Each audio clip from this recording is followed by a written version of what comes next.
Welcome. Thank you so much for joining us here tonight for our event with Zyzzyva, celebrating their new issue number 120, the technology issue, Stories, Dreams, and Nightmares. We have a stellar quintet of contributors here with us tonight, and I'm very excited to hear them all read personally. We have Jewhe Kim, Troy Jollimore, Lee Conell, William Brewer, and Alex Torres. My name is Evan Karp. I'm the events manager for Booksmith. We're an independent bookstore and a mainstay of San Francisco's Haight-Ashbury district since 1976. So before I turn things over to Zyzzyva's managing editor, Oscar Villalon, I just want to say that Zyzzyva was founded in 1985, and they publish beautiful new issues 4 times a year. You, as I mentioned, you can order the technology issue from Booksmith tonight. You might also want to consider a subscription. Might I say, as someone who has received a Zyzzyva subscription as a gift, that it makes a really excellent and welcome gift. Oscar, as always, it's a pleasure to see you and to host the Zyzzyva event. Congrats on the new issue. I'm very excited to hear from everyone and to turn it over to you. Right.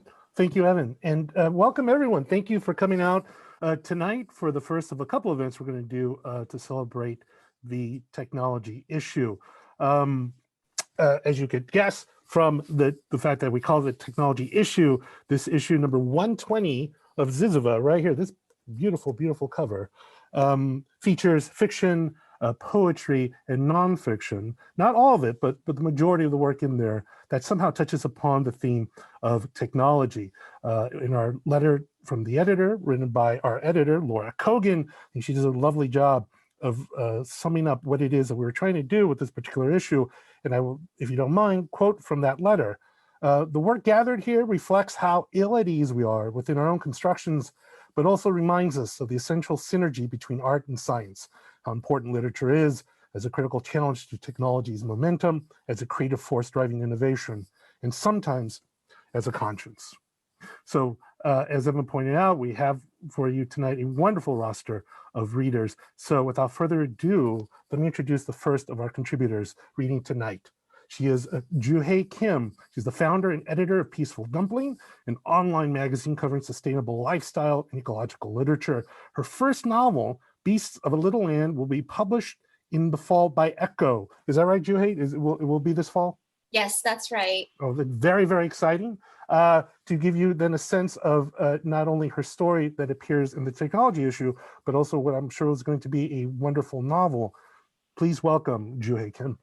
Thank you so much for having me. And I will be reading from my story, Biodome.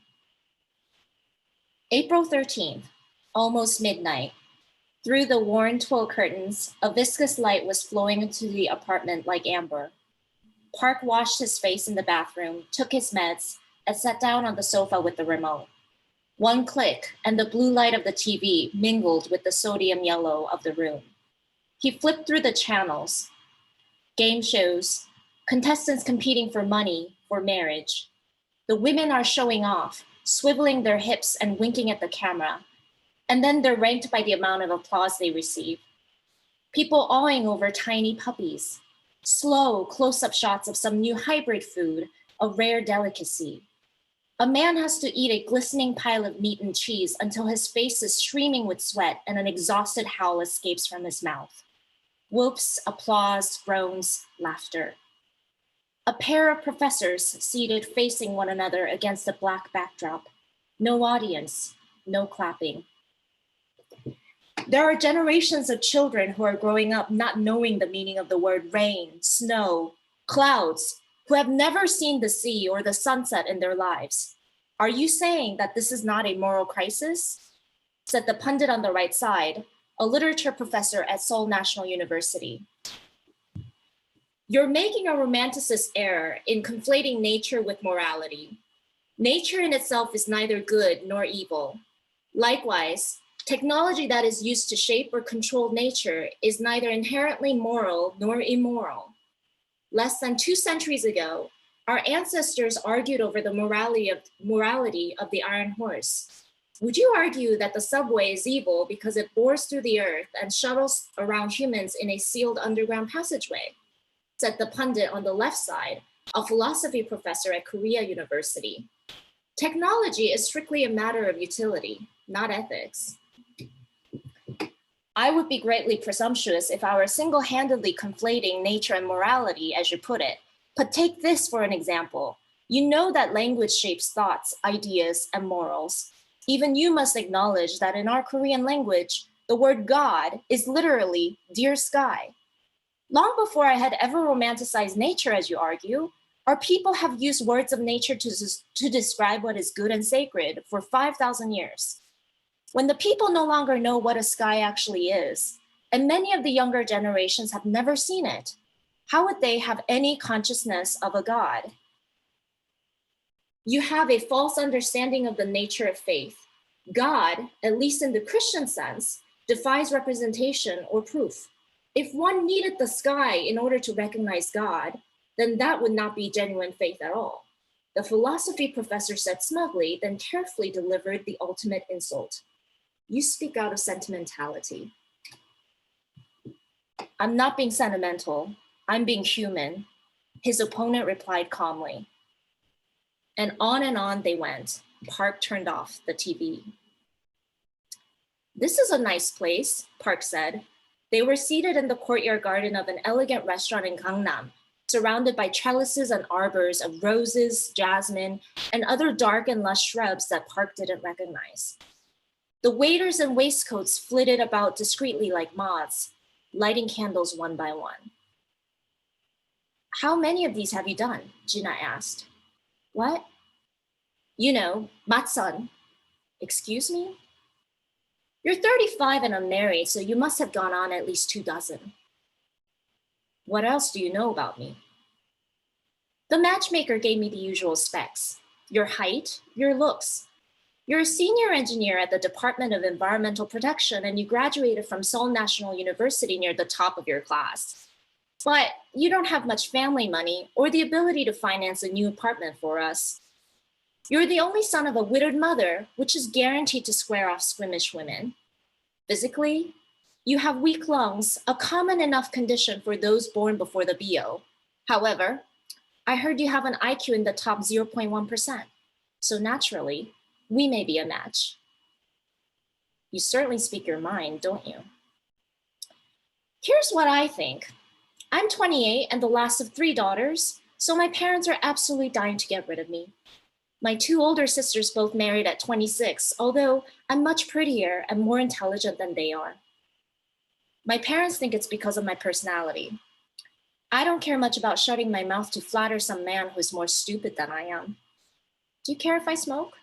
She said, already reaching for her cigarette case. Be my guest. I'm terribly bored by my parents' endless entreaties and machinations. I'm just ready to end it all and marry whomever they think is appropriate. I'm tired. Do you know what I mean? I think I do. She smiled. You know, it's funny. I feel like I can be honest with you. It's not often that I feel that way at one of these things. The matchmaker did say that we were an uncommonly good match with our astrological signs. Western or traditional? She raised an eyebrow. Why, traditional, of course.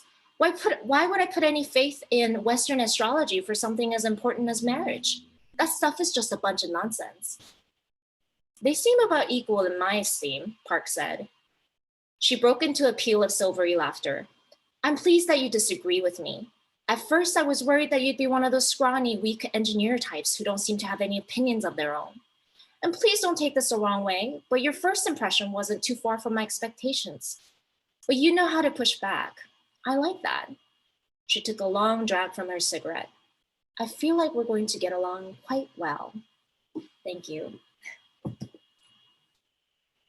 Thank you, Jewhe. That was lovely. Thank you.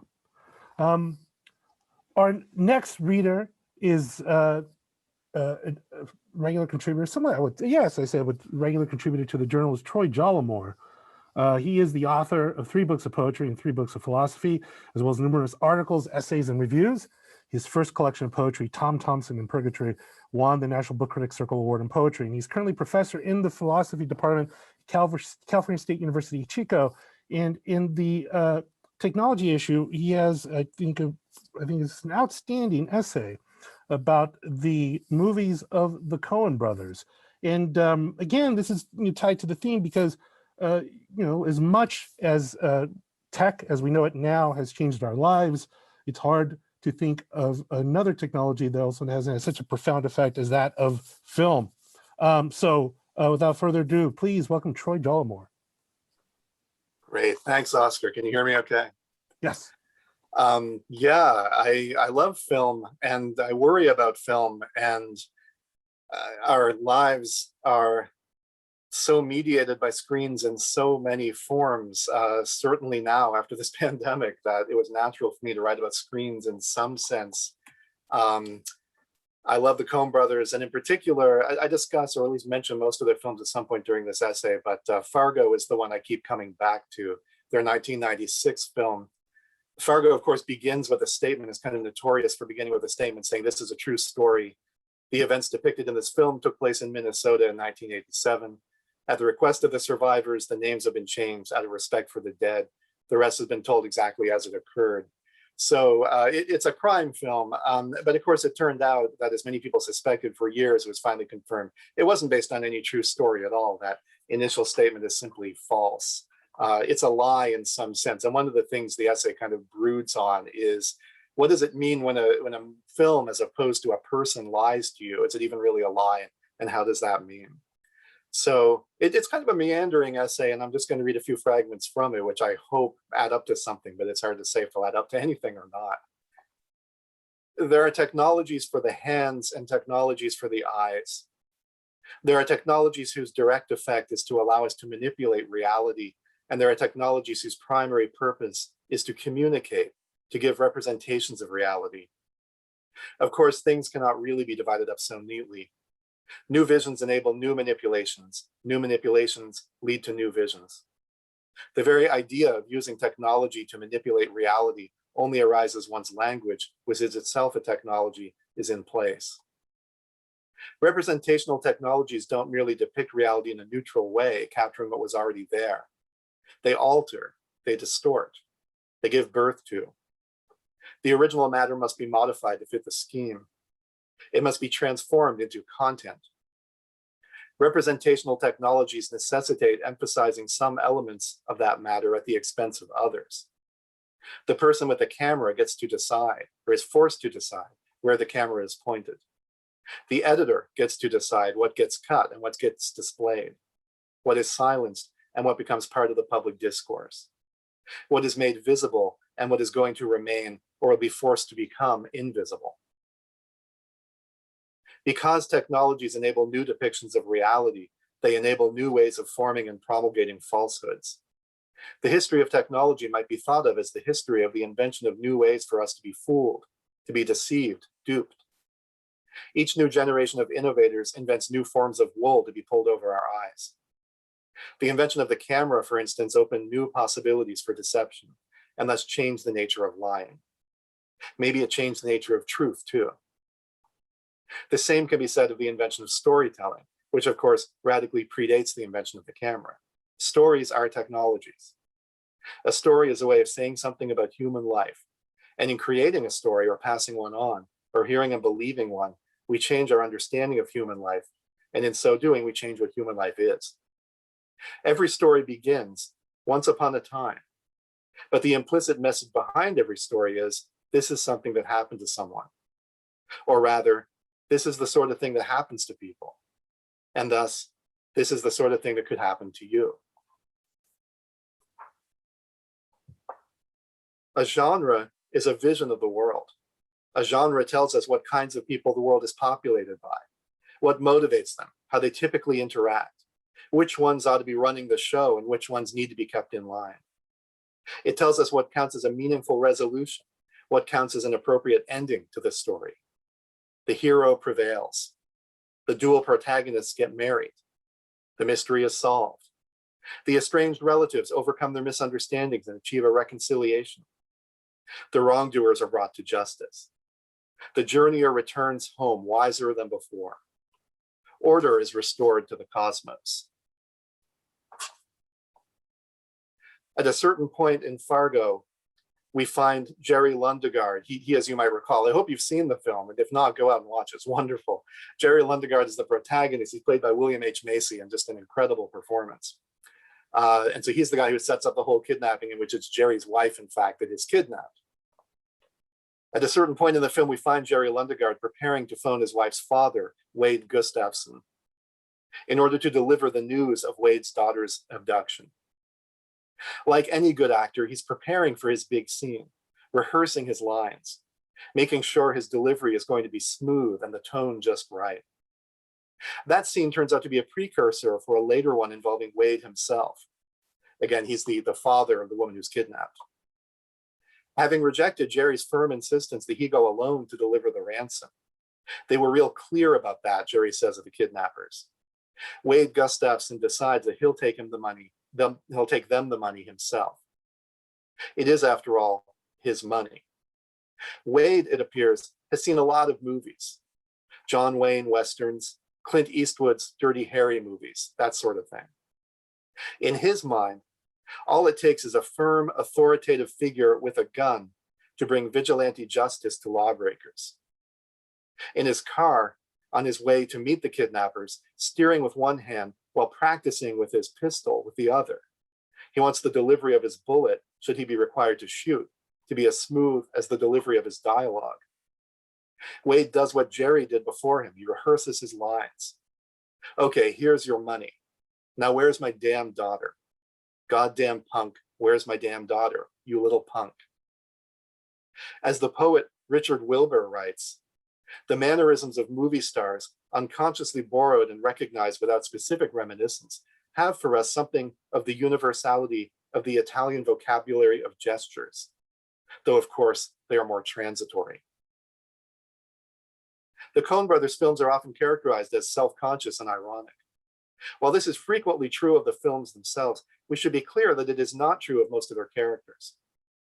If those characters behave as if they were characters in a movie, it is because they inhabit a society in which the pervasiveness of media, and in particular of cinematic narratives, has so penetrated people's thinking that most people think of themselves and of life in terms set by those media and those narratives. And because Coen plots tend not to obey the narrative logic of commercial films, but rather something closer to the causal logic of actual life, these characters almost inevitably end up surprised and disappointed, almost tragically so. Like Jerry Lundegaard surveying the wreckage of his plans, screaming in outrage and incomprehension as he is apprehended, believing with all his heart that this wasn't the way it was supposed to end. Or Wade Gustafson, shot through his very puffy, very cozy looking parka, falling to his knees before his executioner, Carl Showalter, and having been brought at last face to face with irrefutable reality, uttering his final words, the same words Jerry Lundegaard will utter a few minutes later when he finds his father-in-law's still warm corpse in the snow. Oh, geez. Oh, geez. The final words of a man who has at last been forced to confront a reality he had previously screened off from him by his money, his power, his entertainments, and his comforts. A man who has, in a sense, gotten what he wanted. He didn't want to send Jerry as his emissary. He wanted to handle things himself. He wanted to see the men who had kidnapped his daughter and who were trying to take his money. He wanted to see them with his own eyes. So there's a lot more to it, but I'm going to stop there in the interest of time. Thanks so much for listening. Oscar and Evan, thanks so much for helping set up this thing and organize it. It's wonderful. Appreciate it. You're most welcome, Troy. Thank you. And little serendipity there. I think your reading sets up beautifully the story that we published by our next reader or contributor, Lee Conell. Lee, she's the author of the novel The Party Upstairs, which was awarded the Willalon Award, I hope I pronounced that correctly, as well as the story collection Subcortical, which was awarded the Story Prize Spotlight Award.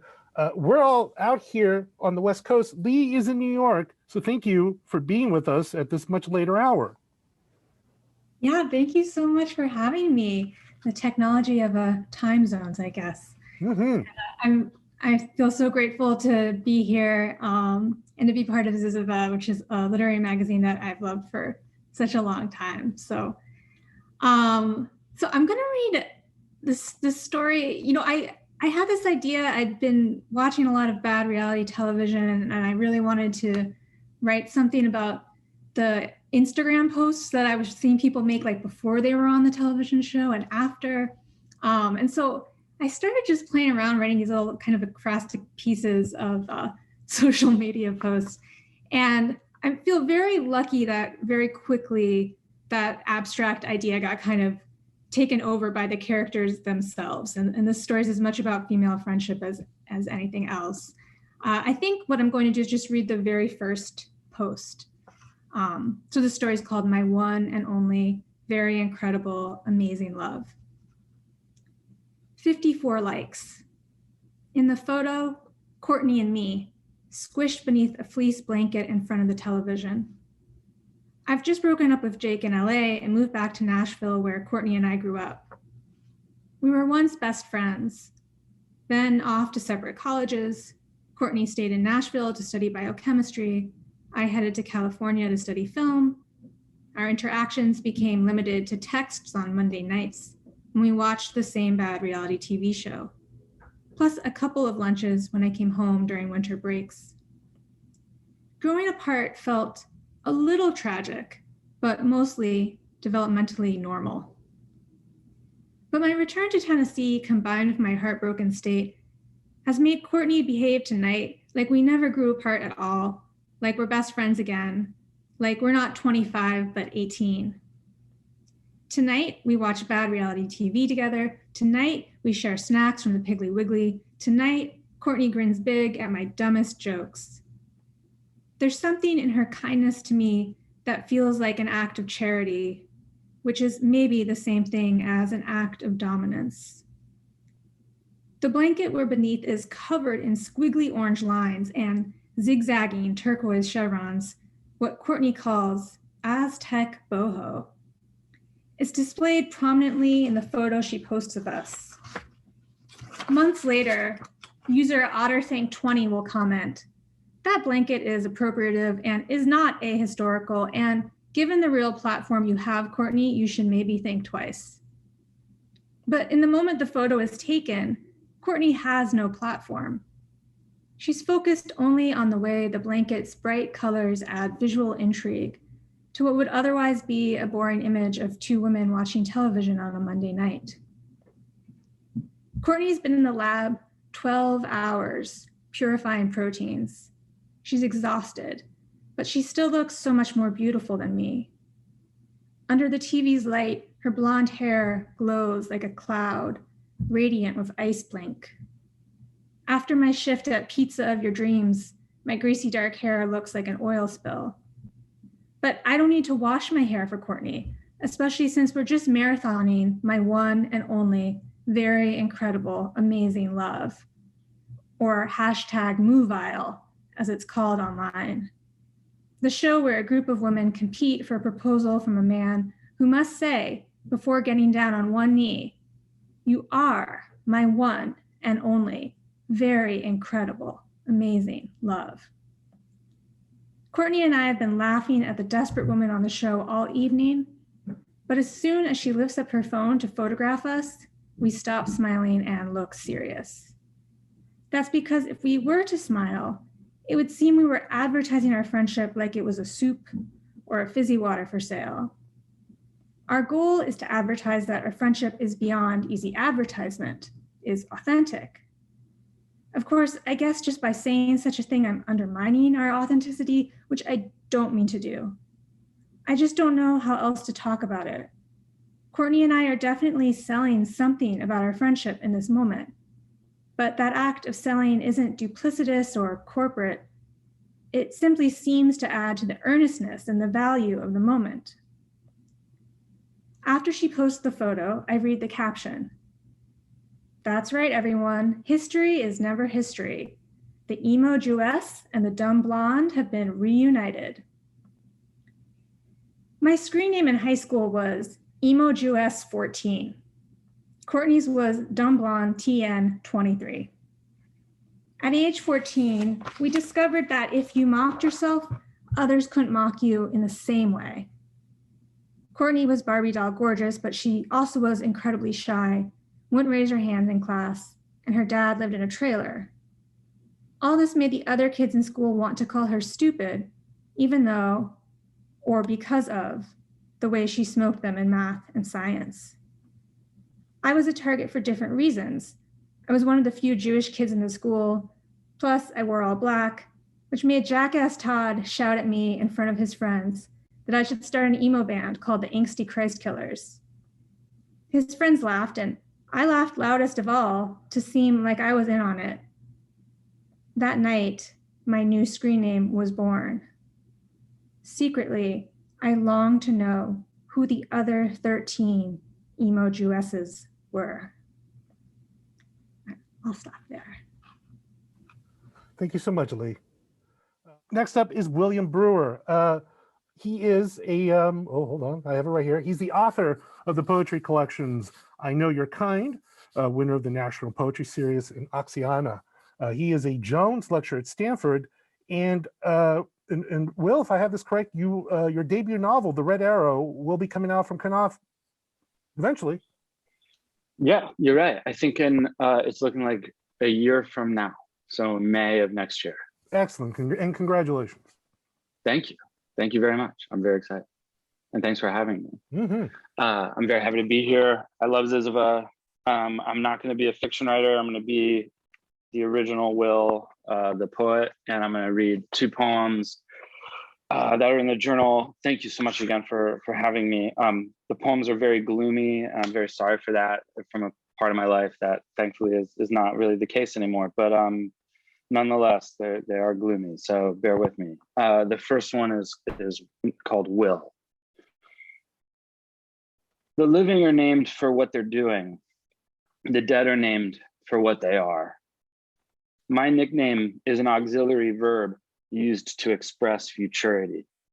Also, a legal declaration, a wish, probability, mental power is manifested, the power to control one's actions and emotions.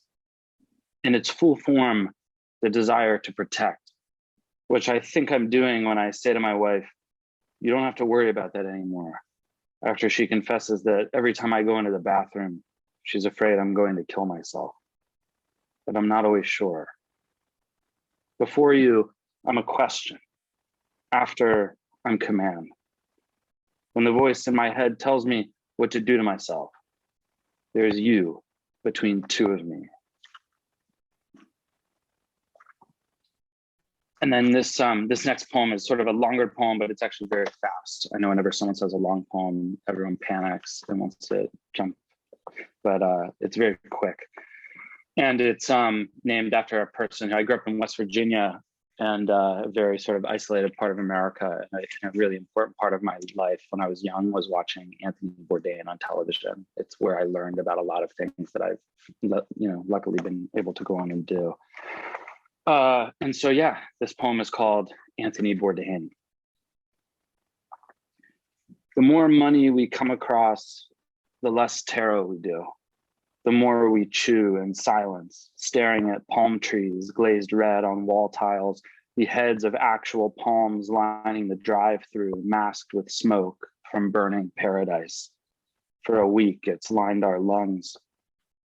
Driving home, I strain to see the exit signs and toll booth structures as the radio debates ways to stop the kids from smoking jewels between advertisements for cleaning solutions I'll use after the rains have come to make our rooms smell like rooms I've never lived in, which are the rooms I most prefer.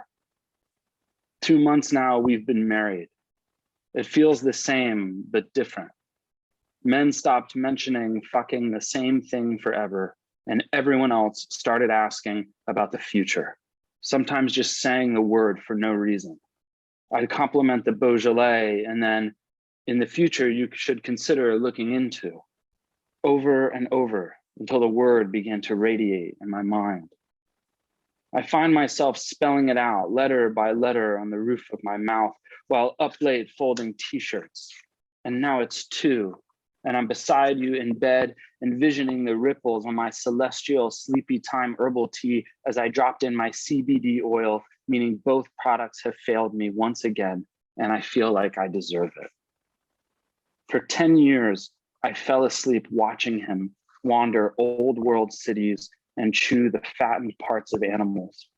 But he's been dead since June. Now I can't get through an episode. The future like a residue on every frame. How it was there the whole time, but I failed to see it. We felt like him, we said once in a foreign country after a farmer directed us into a cave. At its end, a secret altar carved into the limestone by the once persecuted. Candles burning and little scooped out shelves of rock, a bowl of oil, a vacant space meant for a holy text. To get there, the farmer told us to walk until we feel like we should stop, then walk some more. And so we did until the sun glow of the entrance faded, then disappeared as we disappeared in blackness absolute and stopped. And then you whispered, "Can you see me?" "No," I said, "but I know where you are." Thank you.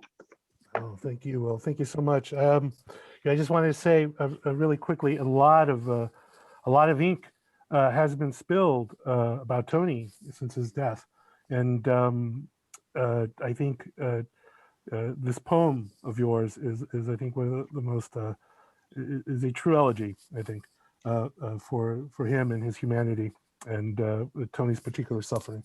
So thank you very, very much for that. Last but certainly not least is our reader, Alex Torres. Alex is studied English and Spanish literature at Stanford and UC Berkeley. He was a Fulbright scholar in Bogota and has worked at Business Insider and other startups. His writing has been published or is forthcoming in The Millions, Poets and Writers, Hobart, and elsewhere. And he's currently working on a collection of essays. But the reason Alex is here tonight is to read from his late partner's short story, Generational Differences, by that would be Anthony Veasna. So Anthony passed in December. His first book, the story collection After Parties, which has already been receiving raves, even though it's not going to be coming out till August, is one of the stories. This one, Generational Differences, it appears in that collection. It has been our privilege and our pleasure to publish the story in Zyzzyva. Anthony, he was recognized as an incredible talent, and upon news of his death, the outpouring of grief and remembrances, I think, attest to somebody who was deeply beloved by many.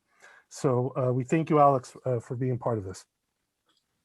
Thanks so much for having me, and thanks for this great event. It's been so great to hear everyone read. So I just wanted to give a little bit of maybe talk a little bit about this story in particular. So it's definitely based off of Anthony's mom and her life. She actually went through this experience with the school shooter in Cleveland Elementary School in Stockton, and Michael Jackson actually did show up to Stockton, California on a helicopter to sort of comfort the poor survivors of this tragedy. And so I actually watched the story go through probably about 4 or 5 drafts. In the first draft, it ends with the mom making a joke about how the song's catchy. And it's just so funny to see, this final version, it's changed so much, the title's changed so much. And it's just a really lovely, funny, tragic story, which is just exactly how Anthony was. So I'm going to read the ending of the story. My attention began to drift then, as it often did while I drove. And I remembered how popular Michael Jackson songs had been when you were Ba and I first came to California. They were the only American songs played at Khmer weddings, in between traditional songs salvaged from before the regime. Man in the Mirror was my favorite. But most Khmer people, including your Ba, loved Thriller.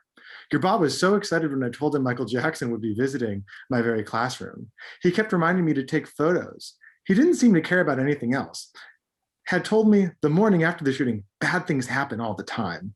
Years later, he would refuse to watch the documentaries and news specials that accused Michael Jackson of atrocious crimes, and I would think of that same resigned condolences he had offered me. I've never really told you about his visit, have I?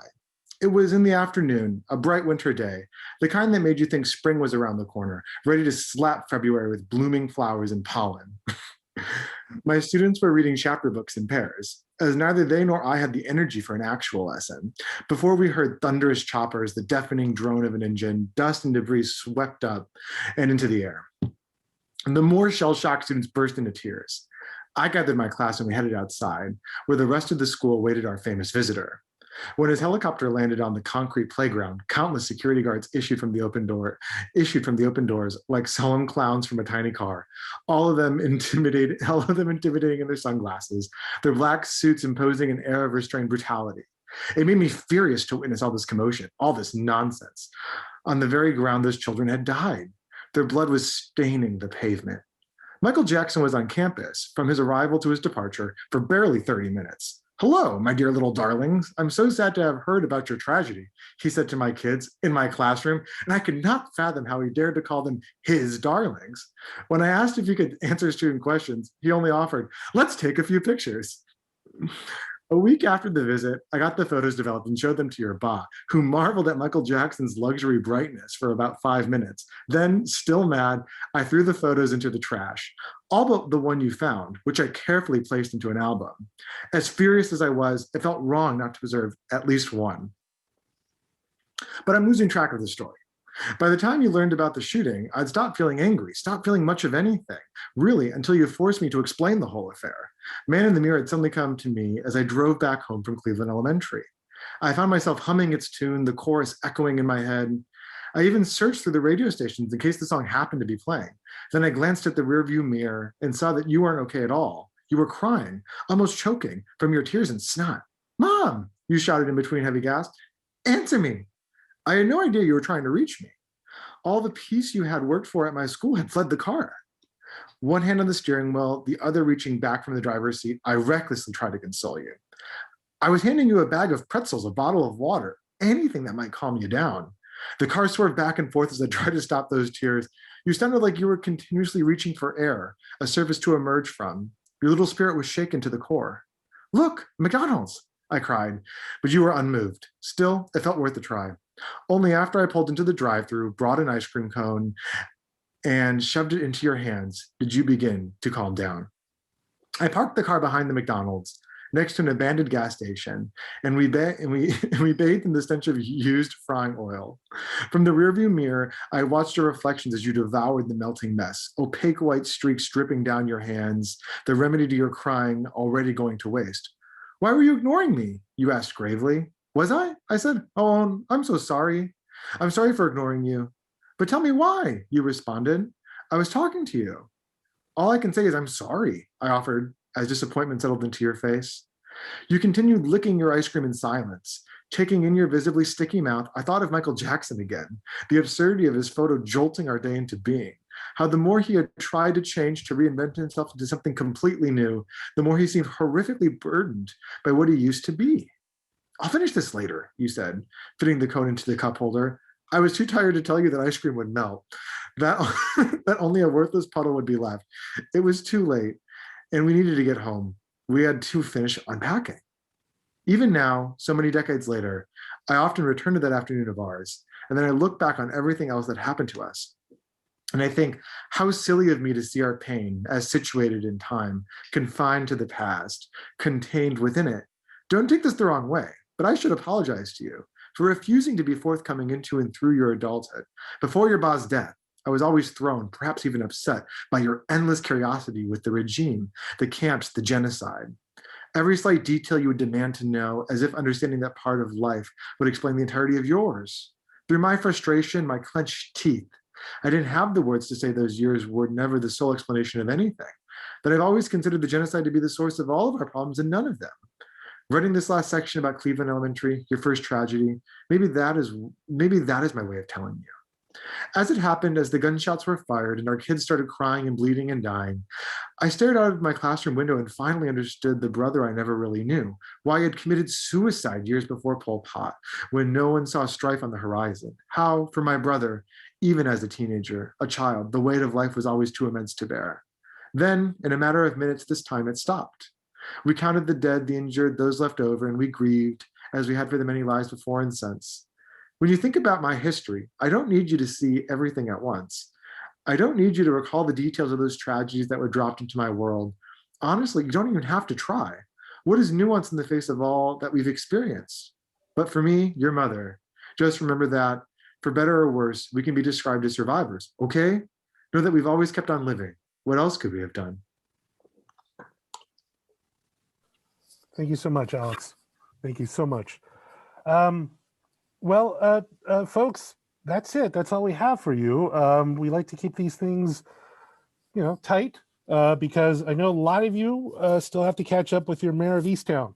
And, and I have to say, the final episodes this Sunday, I don't know if they're going to stick the landing. I'm just saying that. I don't care if they don't, but I'm just saying we should all prepare ourselves for the possibility that last one may be like, but it's been so far, it's been great. So, I'm not complaining. Thank you, Alex. Thank you, Troy, Lee, Will, Jewhe. Thank you so much. Again, folks, if you don't have the issue, please do get it. Avail yourself of the issue. Bring some beauty into your life. Why not? That's what we're trying to do around here. Despite the unflattering overhead lighting, we do believe in beauty. Halogen lamps aren't the best exponent of those things, but hey, we do what we can. So now I guess I turn it over to you, Evan. Evan, are you there? I'm here. Yeah, I don't have much to add. I just want to thank everybody. I loved all your readings so much, and this has been a wonderful way to spend an hour. If you don't have the technology issue, do what Oscar says. Go grab it. You can get it from Booksmith just below the video. You can get it at the shop, and you can subscribe. Zyzzyva.org. And I hope to see you around for some other events. Booksmith always has them coming around the corner. Booksmith.com to stay in the loop. And Zyzzyva at Skylight virtually on June 30th. Is that right, Oscar? That is correct. Beautiful. Look out for that. Oscar, this has been great. Thank you. And everyone, thanks for joining us. Take care and stay well out there. Yes. Have a good night, everyone. Thank you.